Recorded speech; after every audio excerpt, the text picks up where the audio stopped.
جب ہم اللہ کی نظروں سے گر گئے تو ہم پر غیر چڑھ جائیں یا اپنے اپنوں کو مارنا شروع کر دیں. اللہ بے نیاز ہے.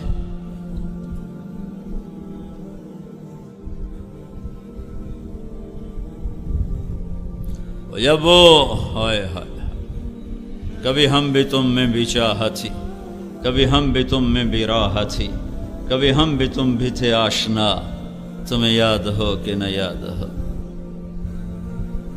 حضرت عمرو بن عاص رضی اللہ تعالیٰ عنہ 8,000 کے لشکر کے ساتھ پہلی لڑائی جو شام کی سرزمین پر صدیقی دور میں ہوئی ہے، ابوبکر صدیق کے دور میں، 1,00,000 کا رومیوں کا لشکر، جرجیس ان کا سالار، ادھر سے عمرو بن عاص رضی اللہ تعالیٰ عنہ سالار، 8,000 میں 8,000 1,00,000 میں یوں گھر گئے کہ چاروں طرف سے ان کو گھیرے میں لے لی.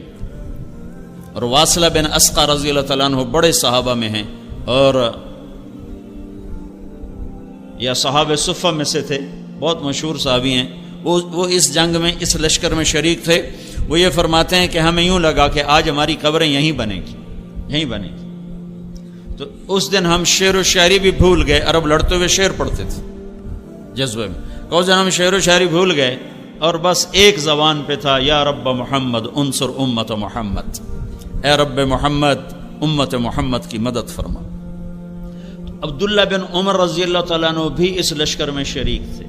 تو عبداللہ بن عمر فرماتے ہیں کہ جب سورج ڈھلا اور ہم چاروں طرف سے مایوس اور نومید تھے کہ اب موت کے سوا چارہ نہیں، ادھر ہی قبریں، یہیں شہادت ہے.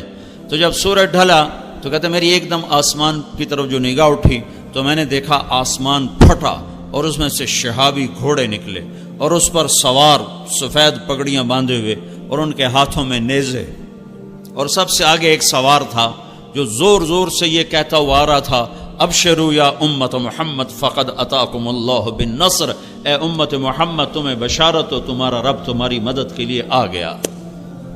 کبا ان کو یوں میں نے اترتے دیکھا ہے اور ہمارے لشکر میں وہ غائب ہوئے ہیں، اور اس کے بعد چند گھڑیاں نہیں گزری کہ رومن 1,00,000 کے باوجود ہزاروں لاشیں میدان میں چھوڑ کے بھاگ گئے.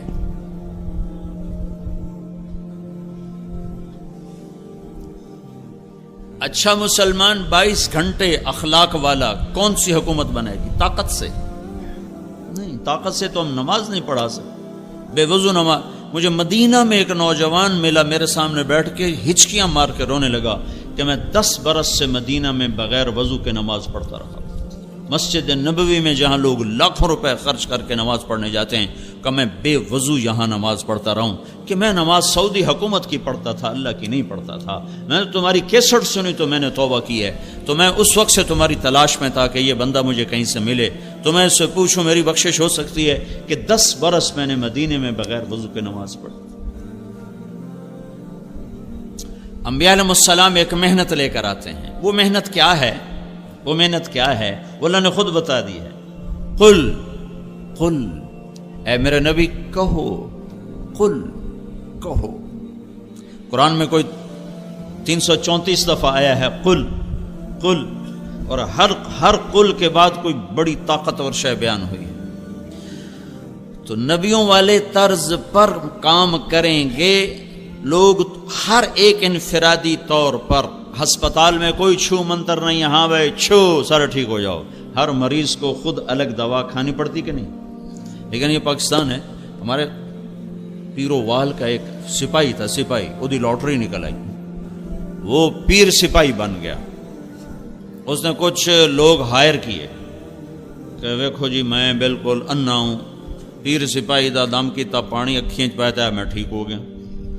اس طرح اس نے 150 کو ایسا دماغ، 150 آدمی اس نے مرید بنا لی. ان کو پیسے پوسے دے میں لولا ہوں، میں پیر سپاہی دا دم کی تا پانی اتنے سڑیا تھا، میں ٹھیک ہو گیا.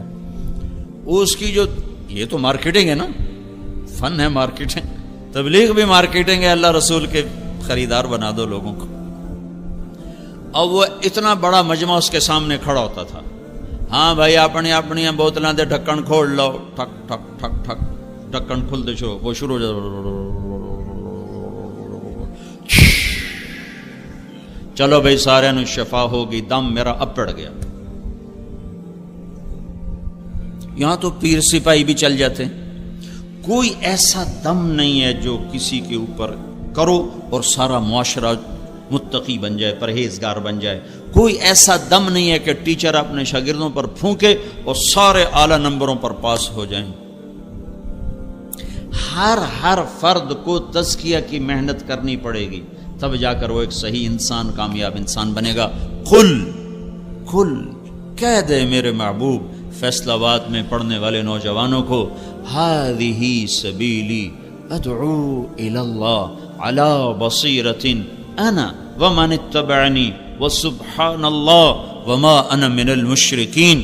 یہ وہ گر ہے جہاں سے اگر آپ کام شروع کرو گے تو آپ کا بھی تزکیہ ہوگا، میرا بھی ہوگا، جن کے پاس جاؤ گے ان کا بھی ہوگا، اور جب ایک ایک فرد انسان بنے گا تو اس پر ایک انسانی معاشرہ بنے گا، اس پر اللہ کی رحمت اترے گی۔ جب انسان جانور کی شکل میں ہو تو اس پر اللہ کی رحمت نہیں اترتی۔ جانوروں پر بڑے جانور مسلط ہوتے ہیں، دیکھتے نہیں ہو جنگل میں کون بادشاہ ہے جو سب سے زیادہ خونخوار ہے؟ جنگل کا بادشاہ کون ہے؟ شیر، جو سب سے زیادہ پھاڑ کھانے والا ہے۔ جب انسان بھیڑیے بنتے ہیں تو ان پر شیر آتے ہیں، جب انسان سانپ بنتے ہیں تو ان پر اژدہا آتے ہیں، جب انسان گدھ بنتے ہیں تو ان پر عقاب آتے ہیں۔ قل کہو، بتاؤ ان کو، اگر تمہیں اپنے آپ کو بنانا ہے، تم نے پورے پاکستان میں اسلام لانا ہے، تم نے پوری دنیا میں اسلام لانا ہے، تو یہ حکومت کی محنت سے نہیں آئے گا۔ اپنے آپ کو تیار کر، خود شروع کر۔ محنت کی ابتدا کا صحیح ہونا ضروری ہے، اور محنت کا صحیح ہو کر اعمال محنت کا صحیح ہونا ضروری ہے۔ سر درد کے لیے ڈسپرین چاہیے، بیرلجن نہیں چاہیے، بیسکوپان نہیں چاہیے۔ بگڑے ہوئے معاشرے کو کہاں سے شروع کرنا ہے؟ قل ہذہ سبیلی ادعو الی اللہ۔ آپ ان سے کہہ دو یہ ہے انگلی لا کر کا، یہ ہے میرا راستہ۔ جب انگلی رکھی جاتی ہے تو پوچھنا، اب میں نے جب یہاں انگلی رکھی ہے، اب آپ کو یہ ضرورت پیش پڑ رہی کہ آپ کس کی طرف اشارہ کر رہے ہیں؟ کیوں ہے؟ آپ کو پتا ہے، سب دیکھ رہے ہیں، میں نے مائک کے اوپر انگلی رکھی ہوئی، میں کہتا ہوں وہ، میرے سامنے 3-4 ہزار نوجوان بیٹھے، میں کہتا ہوں وہ، تو آپ کو 10 دفعہ پوچھنا پڑے گا کون؟ وہ کس کو کہہ رہے ہو؟ کس کو کہہ رہے ہو؟ وہ، میں کہتا ہوں وہ، یہ اس بچے سے لے کر وہ آخر تک سارے وہ ہیں۔ جب میں کہتا ہوں یہ، تو آپ پوچھنا پڑ رہا ہے۔ تو بہت سے راستے ہیں دین کے۔ فمن شاء اتخذ الی ربہ سبیلا، سبیل پر الف لام نہیں ہے، سبیل پر الف لام نہیں ہے، اس کا مطلب ہے دین کی محنتوں کے کئی شکلیں ہیں، کئی راستے ہیں۔ ان میں ایک ایسا ہے جو ساری امت کے لیے شفا بن سکتا ہے، تو ان کو اللہ تعالیٰ متعین کر کے کہتا ہے قل، کہو ان کو، ہذہ، انگلی رکھو ایسے، یہ کیا ہے؟ کہ میرا راستہ، میرا راستہ۔ اور سبیل کا ایک اور مطلب، مقاتل بہت بڑے مفسر ہیں، وہ کہتے ہیں کہو یہ ہے کیا؟ میرا دین۔ سبیل بمانا دین، یہ ہے میرا دین۔ سبیل بمانا راستہ، یہ ہے میرا راستہ۔ سبیل بمانا طریق، یہ ہے میرا طریقہ، یہ ہے میرا راستہ، یہ ہے میرا دین۔ ہذہ کے ساتھ اشارہ کر کے یوں کر دو تاکہ دوبارہ سائل کو پوچھنا نہ پڑے کہ آپ کیا مراد لے رہے ہیں۔ تو میں یہ مراد لے رہا ہوں، یہ راڈ کے اوپر میری انگلی ہے۔ تو یہ جتنے نوجوان پیچھے بھی بیٹھے ہیں اور میرے سامنے بیٹھے ہیں، میرے دائیں بائیں، جب میری انگلی مائک کے اوپر آتی ہے تو انہیں پوچھنے کی ضرورت نہیں ہے کہ میں کیا مراد لے رہا ہوں۔ تو میرا اللہ کہہ رہا ہے ایوں سمجھو یہ راستے جا رہے ہیں، یہ راستے جا رہے ہیں۔ تو اوپر سے اللہ آ کر یوں انگلی رکھتا ہے، ہذہ، یہ ہے اور یہی ہے، یہ ہے اور یہی ہے۔ ہذہ سبیلی، سبیلی میں جو یا کا لفظ ہے، سبیل یا سبیلی، یہ جو یا کا لفظ ہے یہ ایک مطلب اور ترجمہ اور بڑھاتا ہے۔ یہ ہے اور یہی ہے میرا راستہ، یہ ہے میرا راستہ اور یہی ہے میرا راستہ۔ یہی ہے کہ ترجمے کی وجہ سے باقی سب چیزوں سے کٹ کر ایک راستے پر متعین کر دیا گیا، وہ کیا ہے؟ ادعو الی اللہ، میں اللہ کی تبلیغ کرتا ہوں۔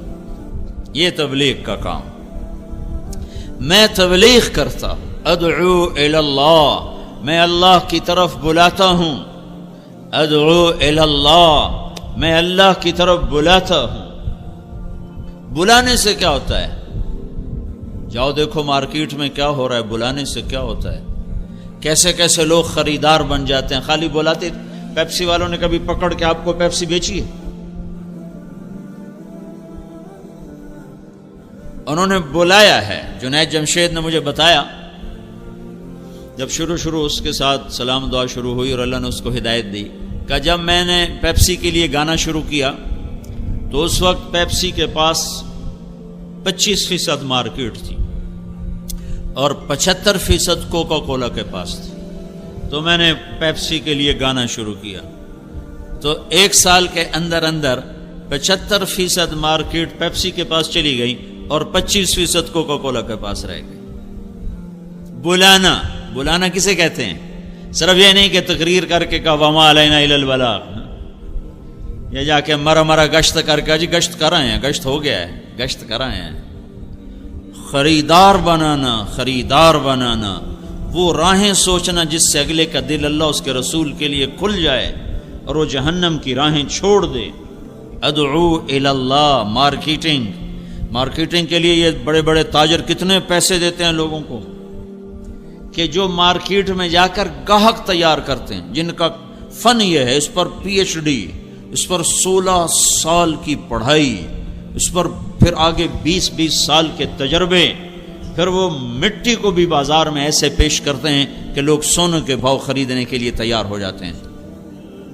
تو ہمارے ہاں تبلیغ کا مطلب سمجھا گیا کتاب لکھ دینا، رسالہ چھاپ دینا اور ممبر پہ بیٹھ کے تقریر کر دینا۔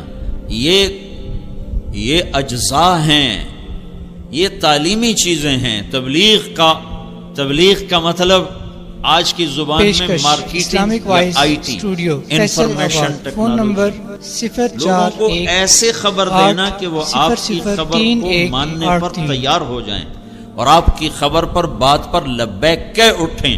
قل هذه سبیلی، ان سے کہو یہ ہے میرا راستہ اور یہی ہے میرا راستہ۔ ادعو الی اللہ، میں اللہ کی تبلیغ کرتا ہوں۔ جو اللہ کی عظمت سے متاثر ہوگا وہی اللہ کی بات سے بھی متاثر ہوگا۔ جب تم حاکم کو نہیں جانتے تو حکم کو کیسے جانو گے؟ تمہیں حاکم کی طاقت کا پتہ ہی نہیں تو تم حکم مان سکتے ہو؟ آج حکومت پاکستان کے قانون کا کیوں گلی گلی میں مذاق اڑایا جا رہا ہے کہ حکومت کے پاکستان حکومت کے نام پر بندروں کا ناچ ہے، کہ ان کے پاس ہے ہی کچھ نہیں۔ جب حاکم کی عظمت نکلتی ہے تو حکم کی عظمت نکل جاتی۔ رات 12 بجے بھی یورپ امریکہ میں جاؤ تو لوگ ریڈ لائٹ کے سامنے کھڑے ہوتے، ان کی جرت نہیں کہ وہ رات 12 بجے سنسان سڑک پر بھی کراس کریں۔ 12:30 بجے چیر کے جانے ویکھائی کے میں اشارہ تروڑیا ہے، کہ ان کو پتہ ہے کہ یہ ہمارا کچھ نہیں بگاڑ سکتا، کوئی آ بھی گیا تو 10 روپے دیں گے اور بس جان چھوڑیں گے۔ حاکم کی عظمت دل میں بٹھانے کا نام ہے دعوت الی اللہ۔ یہیں فیصل آباد کا واقعہ ہے، یہاں ایک SP رہا تھا عبد الخالق، پھر یہیں سے وہ SP ٹرانسفر ہوا کوئٹہ، پھر وہاں سے وہ 4 مہینے لگانے کے لیے جماعت میں گیا، یہاں اس سے تعارف ہوا تھا۔ تو وہ یہاں آیا تو اس وقت ظفر عباس لک تھا، میرا اسکول کا ساتھی تھا، سینٹرل ماڈل اسکول کا، وہ یہاں SSP تھا، اس کا وہ بیچ میٹ تھا وہاں CSS اکیڈمی میں نے اس سے کہا چلو میں تمہیں ظفر عباس سے ملاتا ہوں۔ تو بلال مسجد سے ہم پیدل، سامنے سول لائن ہے، پولیس سول لائن کا دروازہ سامنے والا گیٹ ہے، ہم وہاں پہنچ گئے۔ اس نے بھی ٹوپی داڑھی پگڑی، اپنا کرتا شلوار، میرے بھی ٹوپی اور کرتا شلوار، ہم 2 مولوی صاحب تھے دیکھنے میں۔ تو سپاہی بادشاہ کھڑا تھا گیٹ پر، جو بڑا گیٹ ہے عام آنے جانے کا وہ یونیورسٹی روڈ کے اوپر ہے۔ تو عبد الخالق نے اس سے کہا بھائی صاحب دروازہ تو کھولنا، تو وہ یوں کھڑا تھا، کہنے لگا تو آؤ، اسے کیا خبر سامنے ایس پی کھڑا ہوا ہے، اس نے کہا صوفی صاحب کھلوتا ہے اس میرا کی کر لینا.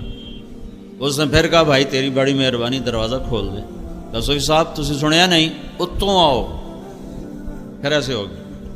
پھر اس نے کہا بھائی گرمی بہت ہے، وہ ذرا فاصلہ تھا، گرمی بہت ہے وہ دور ہے تو یہی دروازہ کھول دے تیری مہربانی ہوگی. صوفی صاحب اچھا سن دے ہو تسی لگتا ہے اے گیٹ بند ہے چابی میرے کو کوئی نہیں اب ویکھو تالا لگ گیا. پھر وہ بیچارہ مجبور ہو گیا. انہوں نے کہا بھائی میرا نام عبد الخالق ہے. اس نے کہا سر وہ دی حال ہو گئی. وہ چابی کڈی کمبدے ہتھاں نال تے انجن کر کے کھولی جاوے تو ہن اودیاں ٹنگاں بھی کمبن اگاں میں ٹورے پچھا میں ٹورے. سر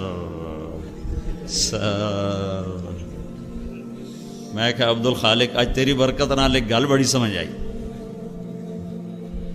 کہ جب تک حاکم کی عظمت نہ ہو حکم کی عظمت نہیں آ سکتی. یہ جب تمہیں صوفی صاحب سمجھ رہا تھا کہہ رہا تھا اتوں آؤ، جب اس نے دیکھا کہ یہ تو ایس پی ہے مجھے تو خالی معطل نہیں نوکری سے نکال سکتا ہے تو پھر یہ کہنے لگا سر آج ساری امت نے اللہ کو جو سپاہی ایس پی کو درجہ دیتا ہے نا وہ درجہ نہیں دیا ہوگا، ورنہ یہ 95% نوجوان بے نمازی یہ نمازیں چھوڑتے کالج میں رہتے ہوئے، یہ روزے چھوڑتے، ان کے ہاسٹل میں میوزک بجتا زور زور سے، بجائے ہاسٹل میں قرآن کی آواز آئے سارے ہاسٹل میں میوزک کے سر تال ایسے گونج رہے ہوتے ہیں. میں اس دور سے گزرا ہوں، ان وادیوں سے گزرا ہوں. میں تو خود گانے والا تھا گورنمنٹ کالج لاہور کا. تو اگر یہ اللہ کو پہچانتے تو پھر یہ نماز چھوڑتے، یہ میوزک سنتے زور زور سے، یہ آپس میں دشمنیاں پالتے. تمہیں سیاست دانوں نے کیسے بے وقوف بنایا کہ اپنی سیاست چمکانے کے لیے تمہاری دشمنیاں ڈالتے. پوری دنیا میں کہیں طلبہ سیاست میں ملوث نہیں، پوری دنیا میں. اللہ گورنر امیر محمد خان کی قبر کو ٹھنڈا کرے، جیسا بھی تھا جابر آدمی تھا، ظالم تھا، تو مسلمان کے لیے دعا تو کی جا سکتی ہے. اور اس نے ایک دفعہ پورے ملک میں امن قائم کر دیا تھا. وہ پہلا گورنر تھا جس نے ساری سیاسی سرگرمیوں پر لڑکوں کی پابندی لگا دی کہ تم پڑھنے آئے ہو کہ سیاست کرنے آئے. یہ تو ان ظالم سیاستدانوں نے تمہیں بے وقوف بنایا. تمہیں مسلم لیگ سے کیا لگے، تمہیں پیپل پارٹی سے کیا لگے، تمہیں ان سیاسی جماعتوں سے کیا لگی. یاد رکھنا میری بات، جب تک علم والے نہیں بنو گے تم غیروں کے غلام رہو گے. جب تک تم علم صرف ڈگری کے لیے پڑھو گے کہ ڈگری چاہیے سانو روٹی لبے باویں سانو عمدہ ککھ بھی نہ ہوئے، تو تم ہمیشہ غیروں کے آگے ہاتھ پھیلاؤ. دیکھتے نہیں ہو ایٹم بم بنا کے بھی تم فقیر بنے کھڑے ہو کہ تم علم سے محروم نوجوان ہو.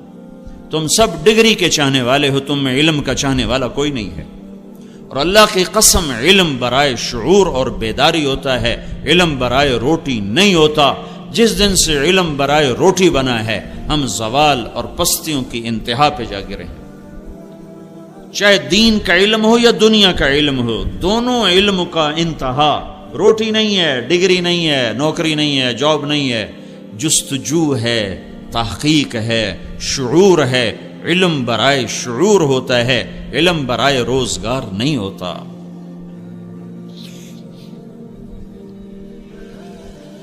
ہذہ سبیلی، کہو یہ میرا راستہ ہے.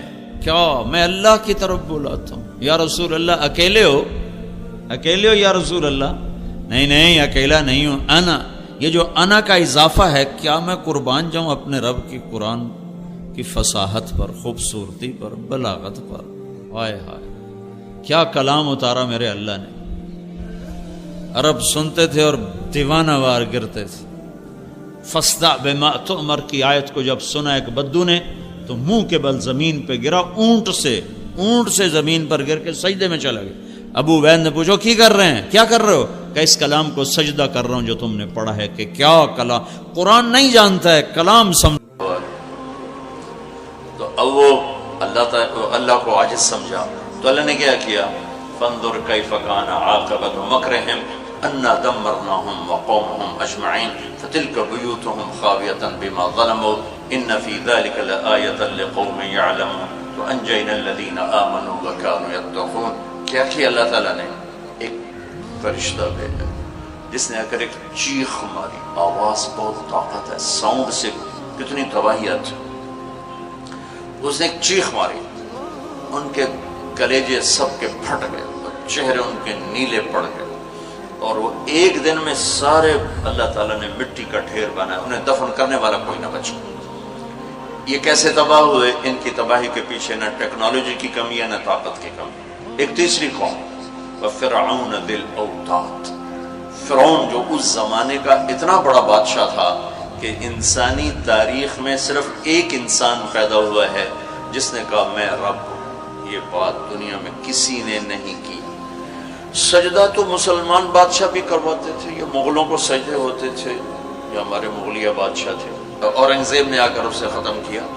تو سجدے تو مسلمان بادشاہوں کو بھی ہوتے رہے اور کافروں کو بھی ہوتے رہے، لیکن میں ہی رب ہوں یہ بات ایک انسان نے کی، وہ ہے فرعون. فَقُلْ هَلْ لَكَ إِلَىٰ أَن تَزَكَّىٰ وَأَهْدِيَكَ إِلَىٰ رَبِّكَ فَتَخْشَىٰ فَأَرَاهُ الْآيَةَ الْكُبْرَىٰ فَكَذَّبَ وَعَصَىٰ ثُمَّ أَدْبَرَ يَسْعَىٰ فَحَشَرَ فَنَادَىٰ فَقَالَ أَنَا رَبُّكُمُ الْأَعْلَىٰ. اللہ اکبر. کہنے لگا میں سب سے بڑا رب ہوں. یہ صرف ایک انسان کا دعویٰ. کتنی اللہ نے اس کو طاقت بخشی. بچے ذبح ہو رہے ہیں، کوئی اف نہیں کر سکتا، اف نہیں کر سکتا، کوئی جلوس نہیں نکال سکتا. بچہ پیدا ہوتا ہے ذبح کیا جا رہا، پیدا ہوتا ہے ذبح، بچیاں چھوڑی جا رہی، بچے ذبح کیا. نقتل ابناءهم ونستحيي نساءهم وإنا فوقهم قاهرون. سارا قرآن سے آپ کو بتا رہا ہوں. تو وہ اس زمانے کی سب سے بڑی ٹیکنالوجی، سب سے بڑی طاقت. یہاں کیا زوال ہے؟ اخلاقی پستی. سمود میں کیا زوال ہے؟ اخلاقی پستی. عاد میں کیا زوال ہے؟ اخلاقی پستی. کسی قوم کا سب سے بڑا سرمایہ اس کے اخلاق ہوتے ہیں. ٹیکنالوجی ثانوی چیز ہے، سونے چاندی کی کانیں، تیل کے خزانے، یہ دوسرے نمبر کی چیز ہے. سب سے پہلا سرمایہ وہ آپ میری جو نسل ہو، وہ آپ کے عالی اخلاق، آپ کا اچھا کردار، آپ کی حیا والی زندگی، آپ کی کردار والی زندگی، یہ میرے ملک کا سب سے بڑا سرمایہ ہے. اگر میری نسل کے اخلاق بگڑ گئے، حیا کی چادر تار تار ہو گئی اور ناچ گانا زندگی میں داخل ہو گیا اور وہ ثقافت بن گئی، تہذیب بن گئی، تو اس قوم کے ہلاک ہونے کو کوئی نہیں بچا سکتا. کہ آسمان والے کا فیصلہ اترتا ہے، جب آسمان والا فیصلہ کرتا ہے تو زمین کی ٹیکنالوجی اسے بچا نہیں سکتی. فرعون نے بھی کہا قومن فاتنا بما تعدنا ان كنت من الصادقین. نوح علیہ السلام کی قوم نے کہا نوح علیہ السلام سے، لاؤ کدھر ہے تیرے رب کا عذاب، فاتنا لے کے آؤ، کدھر ہے تیرے رب کا عذاب. انما یاتیکم بہ اللہ ان شاء وما انتم بمعجزین. اللہ جب لائے گا تو پھر تم کچھ کر نہیں سکو گے. ایک تندور سے پانی نکالا اور ساری نسل کو اللہ نے پانی میں بہا دیا، ساری نسل. تو میں آپ کے سامنے اپنی بات کو مدلل کر رہا ہوں قرآن پاک سے کہ قوموں کے زوال اور عروج کا تعلق ٹیکنالوجی سے تھوڑا ہے اور اخلاقیات سے زیادہ ہے. اخلاقی پستی کسی بھی قوم کے زوال کا سب سے بڑا سبب ہے. اخلاقی بلندی کسی بھی قوم کے عروج کا سب سے بڑا سبب ہے. فرعون نے بچے ذبح کیے، بچیوں کو چھوڑا، عبرت کا نشان بنا دیا لوگ. سولی سب سے پہلے اس نے ایجاد کی، اور پھر میرے رب نے فَأَخَذْنَاهُ وَجُنُودَهُ فَنَبَذْنَاهُمْ فِي الْيَمِّ. آگے سمندر، پیچھے فرعون، بیچ میں موسیٰ علیہ السلام کی قوم. تو کہنے لگے مروا دیا موسیٰ، مروا دیا. تو آگے سمندر، پیچھے فرعون. اگے جاؤ تو پانی، پچھو تو فرعون دا سوٹا ان کی دے جا. تو موسیٰ علیہ السلام نے کہا کلا، ڈرو نہیں، ان معی ربی. آپ کو عجب تقابل کر کے دکھاؤں. موسیٰ علیہ السلام 40 سال رہے اپنے قوم کے ساتھ، 2 نبی، ایک موسیٰ ایک ہارون، اور اپنا سب کچھ قربان کیا. جب آگے سمندر دیکھا، پیچھے فرعون دیکھا، تو انہیں نہ موسیٰ یاد رہے نہ ہارون یاد رہے، انہیں اپنی پڑ گئے انا لمدرکون، موسیٰ مروا دیتے سن، یا آپ ہمارے رسول ہیں، آپ ہمارے نبی، آپ کا کیا بنے گا؟ کوئی فکر نہیں، ہارون کا کیا، سانو اپنی پہ گئے، ان مروا دیا تو انہیں موسیٰ، تو انہوں نے کہا کلا ان معی ربی سیہدین، ہرگز نہیں، میرا اللہ میرے ساتھ ہے، مجھے راستہ دکھائے گا۔ لیکن کلا میں ایک اشارہ ہے کہ تمہیں مرنا ہی چاہیے، یا تمہیں فرعون مارے یا تمہیں پانی مارے، لیکن چونکہ میرا اللہ میرے ساتھ ہے تو انشاءاللہ مجھے راستہ ملے گا، تمہیں بھی مل جائے گا، میری تو فعل تمہیں بھی مل جائے گا۔ تو جب وہ بالکل قریب آ گیا تو اللہ نے کہا فضرب بعصاک البحر، لاٹھی مار۔ لاٹھی اللہ نے فرعون کے لشکر پہ نہیں مروائی، عجیب بات، کہ پانی پہ لاٹھی مار، بالکل عقل کے خلاف، پانی پہ لاٹھی مار۔ موسیٰ علیہ السلام نے یہ نہیں پوچھا یا اللہ اب پانی تے سوٹے مرن دا کی مطلب، فرعون دے سرج مروا،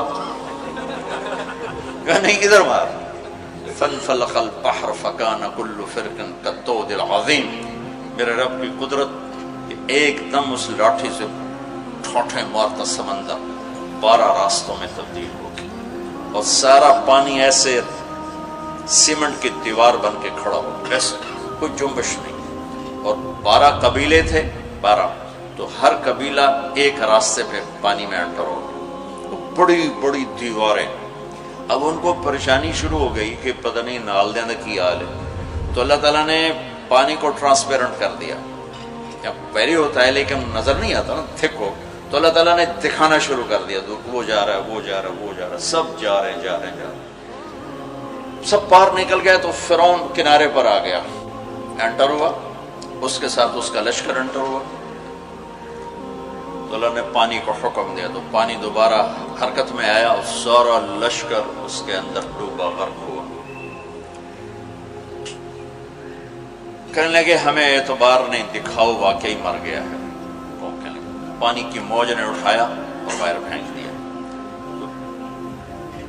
موت کو دیکھ کے نبی بھول گیا 40 سال جنہوں نے محنت کی۔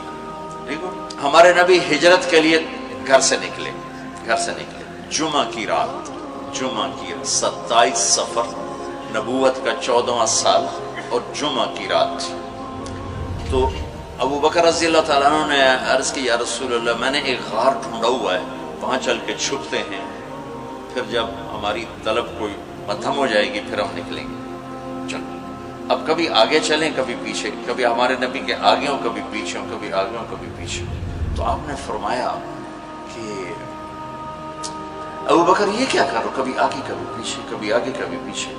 تو کہنے لگے یا رسول اللہ اخاف الرصد فامشی امامک واخاف الطلب فامشی خلفک، یا رسول اللہ جب مجھے یہ خیال آتا ہے کہ آگے کوئی دشمن چھپا ہوا وار نہ کر دے تو میں آگے چلتا ہوں کہ وار میرے اوپر پڑے آپ پہ نہ پڑے، اور جب مجھے خیال آتا ہے کہ پیچھے سے آ کے حملہ نہ کر دے تو میں بھاگ کے پیچھے ہو جاتا ہوں کہ اگر کوئی وار کرے تو میرے اوپر آئے آپ پر نہ آئے۔ انا لمدرکون، ابو بکر کا عمل اور بنی اسرائیل کا عمل آپ فرق دیکھ رہے ہو۔ اگلے دن اچھا ہمارے نبی پنجوں پہ چل رہے تھے، پنجوں پہ، پورا پاؤں نہیں، کہ اس زمانے میں کھوجی، جب تک کچی سڑکیں تھی یہ علم تھا، خود ہمارے گاؤں میں کھوجی تھے، گاؤں میں کھوجی تھے، کچی سڑکوں پہ پاؤں کے نشان پر چلتے چلتے سینکڑوں میل چلے جاتے تھے۔ ہمارے دادا کے اونٹ چوری ہوئے ڈیرہ غازی خان، چوری ہونا کوئی بڑی بات نہیں تھی، بےزتی سمجھی جاتی تھی اس زمانے میں، فلانے سردار دی چوری ہو گئی، تو وہ کھوجی کو لے کر چلے میاں چنو کے پاس ہمارا گاؤں ہے، وہاں سے چلتے چلتے ڈیرہ غازی خان سے چوٹی پہنچے، پاؤں کا نشان دیکھتے دیکھتے، اور وہاں سے اپنے اونٹ لے کر واپس آئے۔ تو میرے نبی پنجوں پر چل رہے تھے کہ قدم کا نشان نہ پڑے، لہذا جب آپ پہاڑ کے قریب پہنچے، وہ یوں سیدھا پہاڑ ہے بالکل خارس اور ایسے، جب آپ چڑھنے لگے تو انگلیاں اتنی درد کرنے لگیں کہ آپ سے چڑھا نہیں گیا۔ تو ابو بکر رضی اللہ تعالیٰ عنہ نے آپ کو کمر پہ بٹھایا اور کمر پہ بٹھا کے اس پہاڑ کو اوپر لے کر کے، کبھی اللہ آپ کو لے جائے تو آپ دیکھنا کتنا وہ اوکھا پہاڑ ہے جس پر ابو بکر اوپر لے کر گئے۔ پھر آپ کو باہر بٹھایا، کہا آپ باہر بیٹھیں، خود اندر تشریف لے گئے۔ اندھیرا تھا تو ٹٹول کے سوراخ بند کرنے شروع کیے، روڑے پتھر اس سے۔ اب سوراخ باقی تھے اور روڑے ختم ہو گئے تو اپنی پگڑی اتاری اور اس کو پھاڑ پھاڑ کے سوراخ بند کیے. پھر بھی سوراخ باقی تھے تو کرتا اتارا اور اس کو پھاڑ پھاڑ کے سوراخ بند کیے. پھر ایک سوراخ باقی رہ گیا، وہ جس میں سانپ تھا، اس کے اوپر اپنی ایڑی کو رکھ دی. پھر عرض کی یا رسول اللہ آپ تشریف لائیں. آپ تشریف لائے. آپ کو اندھیرے میں پتہ نہیں چلا کہ ابو بکر کے نہ پگڑی ہے اور نہ کرتا ہے. جب تھوڑی روشنی ہوئی، صبح صادق ہوئی، روشنی ہوئی تو دیکھا ابو بکر کے نہ کرتا نہ پگڑی. تو آپ نے کہا ابو بکر تیرا کرتا تیری پگڑی؟ کہ یا رسول اللہ آپ یہ دیکھ رہے ہیں یہ سارے سوراخ سوراخ تھے، مجھے خیال ہوا کوئی چیز آپ کو تکلیف نہ پہنچائے تو میں نے یہ سارے بند کر دیے.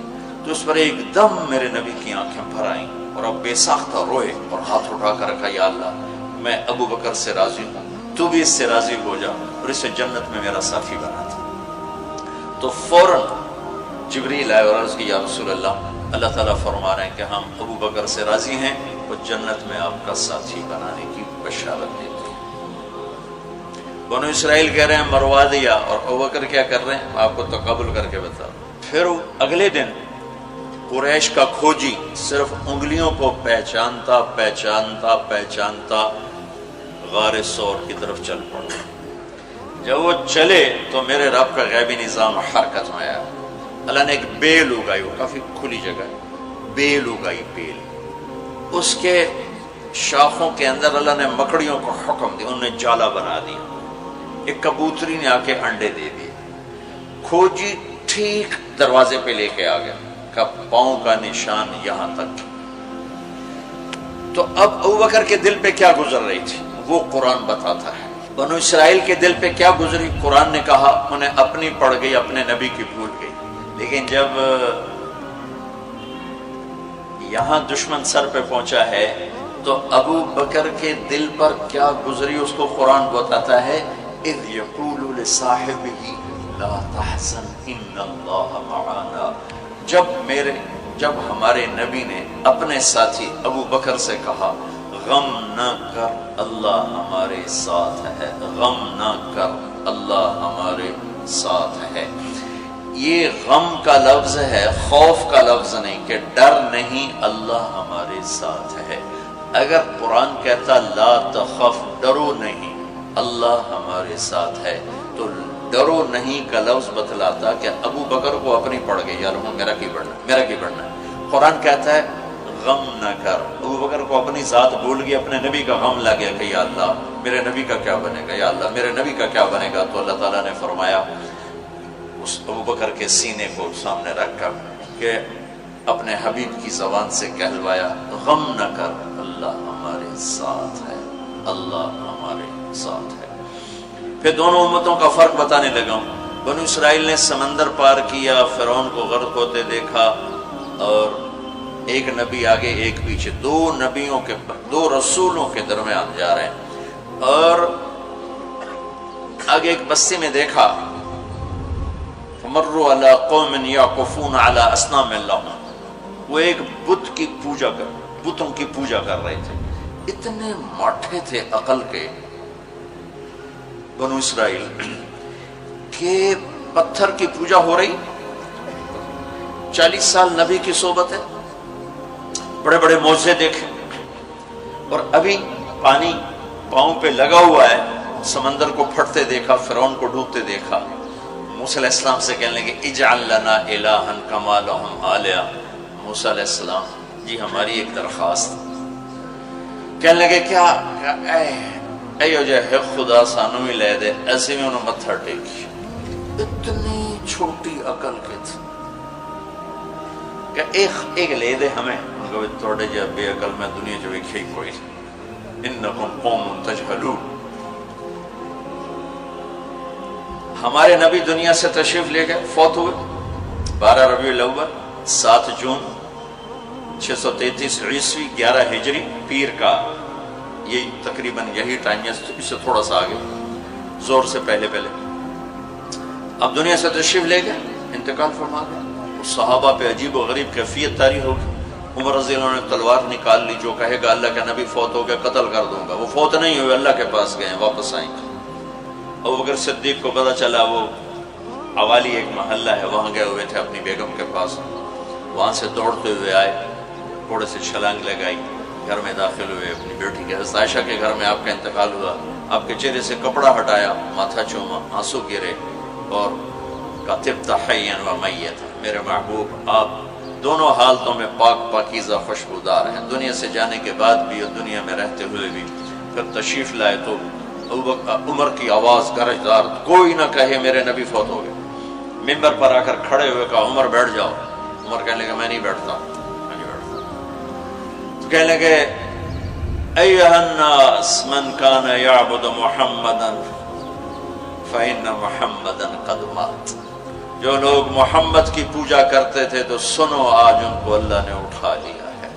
ومن کان یعبد اللہ فإن اللہ حی لا یموت، اور جو اللہ کی پوجا کرنے والے ہیں وہ سن لیں کہ اللہ موت سے پاک، زندہ، قائم دائم، حی قیوم موجود ہے۔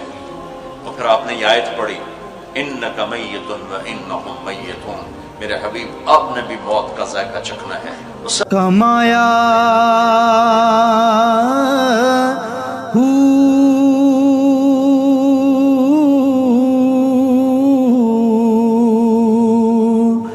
نام بھج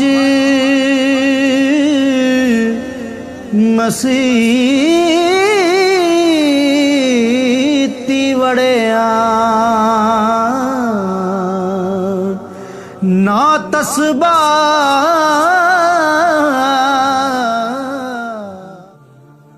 الف اللہ جس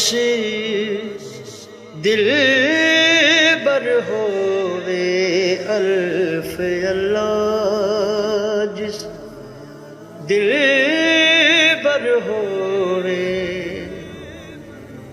منہ زردی لہو اکھیاں رو دے، جس اپنے تو اپنے موت کا پیالہ پینا ہے۔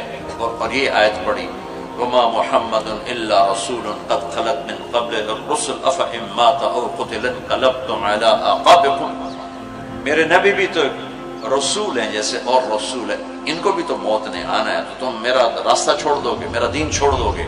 تو عمر رضی اللہ تعالیٰ عنہ فرماتے ہیں میری ٹانگوں سے جان نکل گئی، چونکہ مجھے پتہ چل گیا کہ آپ فوت ہو گئے ہیں، تو میں یوں نیچے گرا، سیدھا ایسے اسٹریٹ نیچے گرا کہ مجھے جو لگا جیسے یہ قرآن آج اترا ہے، جیسے یہ قرآن آج اترا ہے۔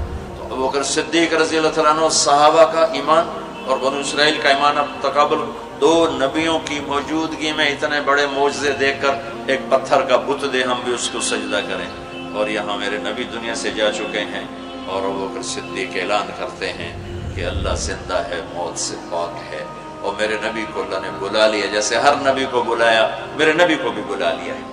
پہلی امتوں کو 2 نمازیں، ہمیں 5۔ پہلی امتوں کی مسجد کوئی نہیں، ہماری مسجد۔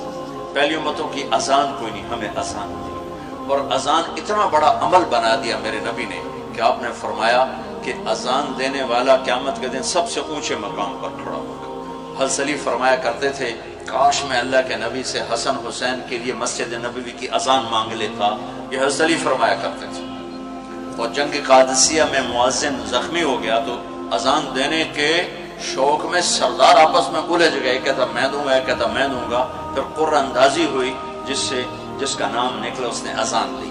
حضرت عمر فرمایا کرتے تھے اگر میں امیر المومنین میں ہوتا، اگر میں خلیفہ وقت نہ ہوتا تو میں مسجد نبوی کا مؤذن بننا پسند کرتا۔ کسی کو اذان نہیں ملی، ہمیں اذان۔ پہلا مؤذن بلال بنا، پہلے مؤذن اللہ نے بلال کو یہ عزت عطا فرمائی۔ دنیا میں یہ ہے اور آخرت میں یہ ہے کہ میرے نبی نے فرمایا کہ جب جنت میں جانے کا وقت آئے گا تو جنت کی میرے لیے سواری لائی جائے گی، میں اس سواری پہ بیٹھوں گا تو اس کی جو وہ رسی ہوگی وہ ایسے نیچے گر جائے گی، نیچے گرے گی۔ اس رسی کے یعنی اس کی جو لگام ہوتی ہے وہ نیچے گرنے کا مطلب ہے یہ ایسے نیچے گر گیا۔ اب نیچے گرنے کا مطلب ہے کہ اس کی ڈرائیونگ میرے نبی نے نہیں کرنی، کوئی آنے والا ہے، کوئی ڈرائیور آنے والا ہے جو رسی پکڑ کے چلے گا، کوئی کوچمان آنے والا ہے جو اس کو پکڑ کے چلے گا۔ رسی کا گرنا ایک انڈیکیشن ہے کہ کوئی نصیب والا اب آئے گا۔ جب آپ کی سواری کھڑی ہوگی، رسی نیچے ہے، تو اب سب کی گردنیں ایسے ہوں گی، سب قیاس کرتے کون کون کون. اللہ کی طرف سے اعلان ہوگا بلال کو بلایا جائے. بلال بلال. تو بلال آپ کی سواری کی لگام پکڑیں گے اور آپ نے فرمایا کہ سب سے پہلے میں جنت میں جاؤں گا وہ بلال میرے ساتھ ہوگا, میری سواری کی لگام پکڑ ہو جائے گا. تو ہمیں اذان ملی, کسی امت کو اذان نہیں ملی. ہمیں 5 نمازیں ملی, کسی امت کو نمازیں 2 نمازیں, ایک فجر کی 2 رکعت, عصر کی 2 رکعت. باجماعت نہیں, ان کو اپنی کتاب یاد نہیں, ہمیں قرآن یاد ہے. میرے مدرسے میں ایک بچہ اب ماشاءاللہ امریکہ میں وہ پڑھا رہا ہے, اس نے 30 دن میں قرآن یاد کیا. صبح یاد کرتا تھا, شام کو تراویح میں سناتا تھا. میرے مدرسے کا بچہ صبح بیٹھ کے مغرب تک پورا سپارہ یاد کر کے اور عشاء کو تراویح میں سنا دیتا تھا. اللہ نے میں ایسا قرآن دے دیا کہ 1 مہینے میں بھی یاد ہو جاتا ہے. 3 دن میں بھی ایک بزرگ نے یاد کیا, 3 دن میں قرآن یاد کیا. اللہ نے ہمیں قرآن کی دولت عطا فرمائی, پڑھنے کے لیے 5 نمازیں عطا فرمائی, تہجد کی نماز عطا فرمائی, اوابین کی نماز دی, اشراق کی نماز دی, چاشت کی نماز دی. نماز کے کتنے دروازے کھول دی. اور میرے نبی کی آخری نصیحت تھی, میری امت نماز نہ چھوڑنا, نماز نہ چھوڑنا.